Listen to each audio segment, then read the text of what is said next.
వ్యవస్థలో వచ్చినటువంటి లోపాలు పెను శాపాలుగా మారుతుంటాయి.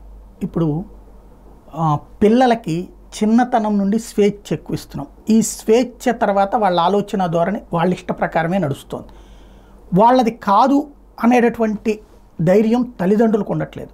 కాకపోతే ఇది సమాజంలో కొన్ని రకాల సమస్యలకు కారణమవుతుంది. ఫర్ ఎగ్జాంపుల్ సద్గురు జగ్గి వాసుదేవ్, ఆయన నిన్న కోర్టు అడిగినటువంటి ప్రశ్న, ఒక చెన్నైకి సంబంధించినటువంటి ఒక తండ్రి పెట్టినటువంటి కంప్లైంట్, తన ఇద్దరు కూతుళ్ళని కూడా జగ్గి వాసుదేవ్ సన్యాసులుగా మార్చాడు, ఆశ్రమంలో బంధించాడు, ఇట్లాంటి వాళ్ళు బోలెడంతమంది అన్నటువంటి.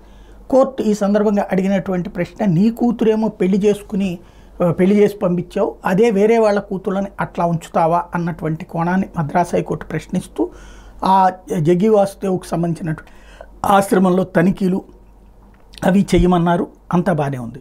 ఇటు కోర్టు చేసింది తప్పు కాదు, ఆయన చేసింది తప్పు కాదు, అదే సందర్భంలో వాళ్ళు చేసింది తప్పు కాదు. ఇక్కడ సమస్య ఏంటంటే సన్యాసత్వం కాదు సంసారత్వమే కరెక్ట్ అని చెప్పి ఆయన చెప్పినంత మాత్రాన సన్యాసులుగా మారకుండా ఉంటారా?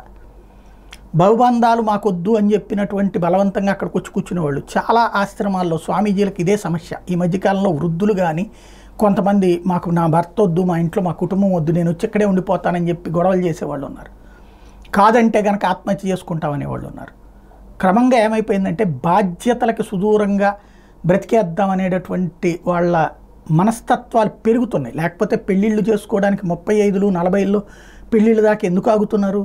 వెల్ సెటిల్ లేదా కంప్లీట్ ఒమిట్ అన్నటువంటి రూట్లో నడుస్తున్నటువంటి రోజుల్లో వ్యవస్థలో వచ్చినటువంటి మార్పులు ఇప్పుడు సద్గురు లాంటి వాళ్ళకి సమస్యలు సృష్టిస్తున్నాయి.